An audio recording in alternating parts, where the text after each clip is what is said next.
Bem-vindos a Investir Eu Preciso, meu nome é Felipe Carvalho e nesse vídeo eu quero dar umas dicas rápidas, especialmente para quem está iniciando em renda variável e não quer fazer cagada com o seu dinheiro. Então vamos direto ao ponto. Eu achei esse material aqui bem interessante porque ele traz alguns gráficos importantes para ilustrar os pontos e ele também traz algumas citações. Eu vou usar uma tradução livre aqui, mas o que ele está dizendo aqui? A função das previsões econômicas é fazer a astrologia parecer respeitável. Então desculpa se alguém é da astrologia aí, mas simplesmente ele está querendo dizer aqui, e tu não vai ter muito sucesso tu basear a tua estratégia de investimentos com base nas previsões de curto prazo ou até de médio prazo dos economistas. Então a linha laranja aqui versus a linha verde. A linha laranja é a previsão dos economistas e a linha verde foi o retorno de verdade que teve o mercado acionário. Então a gente pode ver aqui que tem uma grande diferença. E qual é a lição que tu tem que tirar disso? Eu sei que é muito comum quando tu está iniciando em renda variável, tu ficar apavorado com o número de informações, tu querer cada vez mais ter mais informações para tomar melhores decisões. Aí tu ficar lendo jornal, ficar lendo Infomoney, ficar lendo um monte de revista. Eu sei que é o que acontece com muita gente porque eu já passei por isso. Mas acreditem, olhem esse gráfico aqui e se convençam de uma vez por todas. Não faz sentido tu perder teu tempo lendo esse tipo de material. Tu monta a tua estratégia de investimentos com base nos teus objetivos de longo prazo,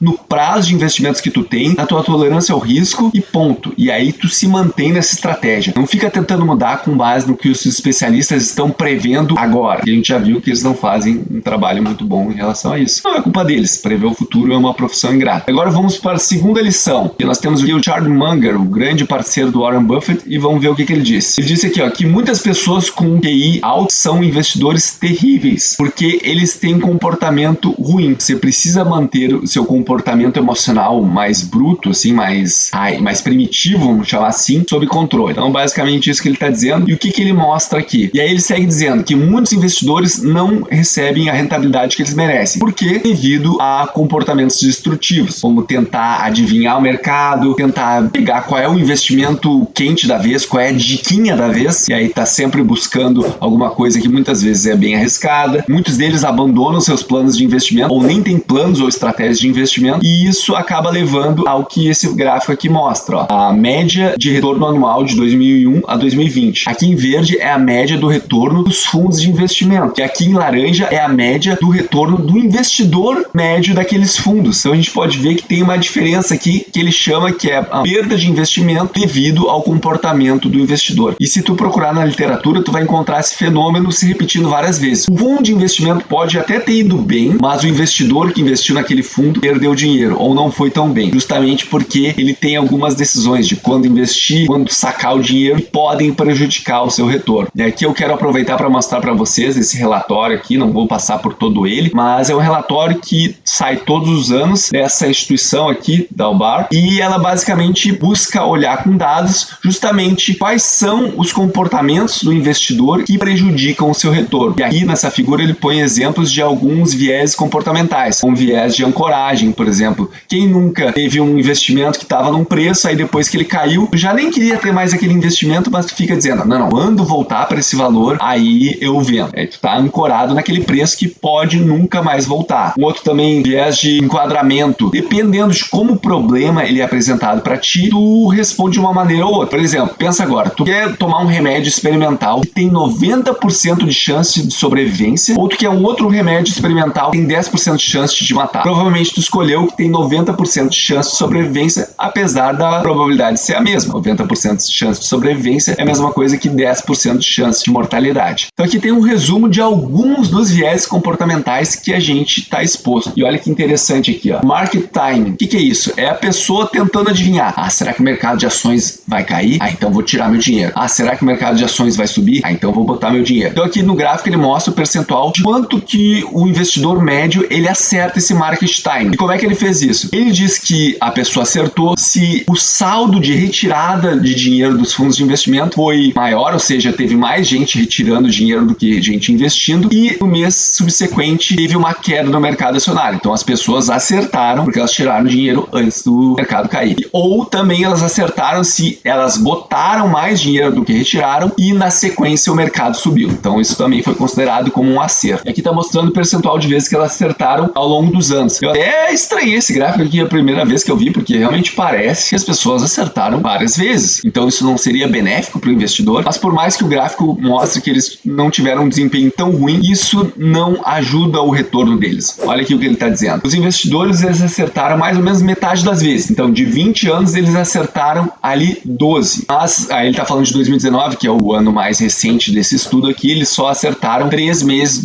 de 12 meses de 2019. E mesmo os investidores acertando praticamente metade das vezes, como mostra ali no gráfico, isso não traz melhores retornos para eles. Porque os meses que eles erraram, a perda financeira foi tão grande que pode até apagar vários meses em que eles acertaram corretamente. Então, no final das contas, os dados mostram que não adianta tu tentar ficar adivinhando o mercado. Ah, mas se eu não posso adivinhar o mercado, Felipe, o que eu devo fazer? Vamos voltar aqui para o terceiro conselho. Use uma abordagem sistemática de investimento. O que é isso, Felipe? Quer dizer, faça aportes constantes e regulares. E aqui eu não estou batendo martelo nessa questão, porque sim, tem outros estudos que dizem que tu tem dinheiro, vamos dizer, tu tem 10 mil. O que é melhor, investir os 10 mil de uma vez ou investir, sei lá, 2 mil por vários meses? 5 meses, no caso. Tem certos estudos que dizem que, na verdade, o melhor seria tu investir os 10 mil de uma vez só. Afinal, quanto mais tempo tu tiver investido, mais o teu dinheiro vai poder usufruir dos juros compostos. Mas então aqui eu não estou batendo martelo que os aportes regulares são, sem sombra de dúvida, a melhor forma de tu investir. Mas eu acho que eles ajudam muito o investidor não se apavorar e não fazer cagada. Imagina, se tu nunca investiu em ações ou em fundos imobiliários, tu estudou, tu começou a estudar, mas agora que tu vai fazer o teu primeiro investimento e tu põe uma grana preta, e aí tu vê o teu portfólio cair 10%. Nem é uma queda tão grande, mas para quem não está acostumado com essa volatilidade da renda variável, pode ser que se apavore. E quem garante que depois dessa queda a pessoa não vai se apavorar e vai querer tirar tudo, o que provavelmente vai ser a pior coisa que ela vai fazer. Então, assim, para iniciantes, eu acho que a estratégia de aportes regulares, ela é melhor para ser seguida, porque te dá uma maior tranquilidade na hora de fazer os teus aportes. Tu tá fazendo um preço médio, tu tá comprando muito caro num mês, daqui a pouco tu vai comprar mais barato no outro mês, então tudo se equilibra. Até porque essa questão de tá caro ou tá barato, eu acho meio engraçado que as pessoas cravam muito facilmente, tá caro ou tá barato. Para tu fazer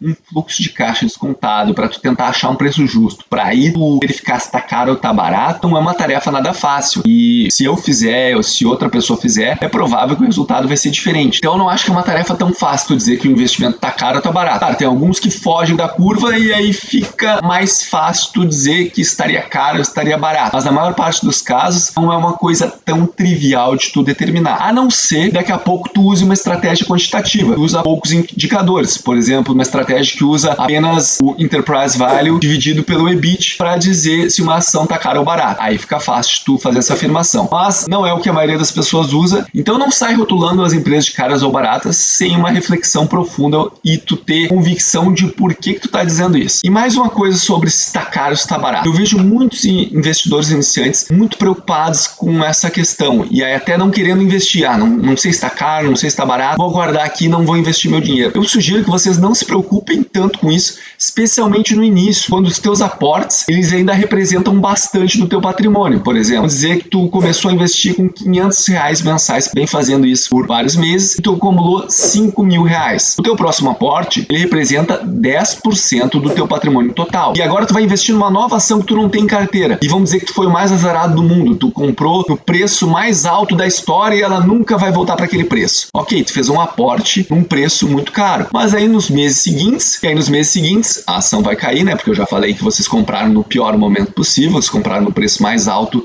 de toda a história, de todo o futuro. Vamos botar assim nesse exemplo para ficar fácil. Nos próximos meses, quando tu comprar a preços mais baixos, tu vai estar fazendo um preço médio, vai estar trazendo aquele preço de compra para mais baixo. Então, assim, foquem muito mais em buscar encontrar boas empresas, bons fundos imobiliários para aportar, tendo uma estratégia por trás das suas escolhas que vocês consigam compreender e replicar, do que simplesmente ficar tentando perguntar, ação X tá cara, ação Y tá barata. Isso, ao meu ver, é muito mais importante quando tu vai fazer um aporte muito grande de uma vez, ou quando os teus aportes já não são mais tão significativos em relação ao teu patrimônio total. Vamos dizer que tu já acumulou R$1 milhão e tu tá aportando 5 mil por mês. Então, aí acho que fica mais relevante essa questão de se tá caro ou se tá barato. mas lembrando que não é uma coisa fácil de se determinar, tá? Mas vamos voltar ao artigo aqui. Nós temos a citação do Benjamin Graham, que ele está dizendo que o aporte regular é uma estratégia que vai dar bons frutos, contanto que tu tenha coragem de seguir ela em qualquer condição de mercado. Então não dá para tu fazer aporte só quando o mercado está subindo, quando o mercado estiver caindo, quando tiver todo mundo desesperado, achando que, meu Deus, vai acabar o mundo, tem que também seguir a estratégia. Aqui no gráfico ele está mostrando um exemplo de um investidor que tem $120 mil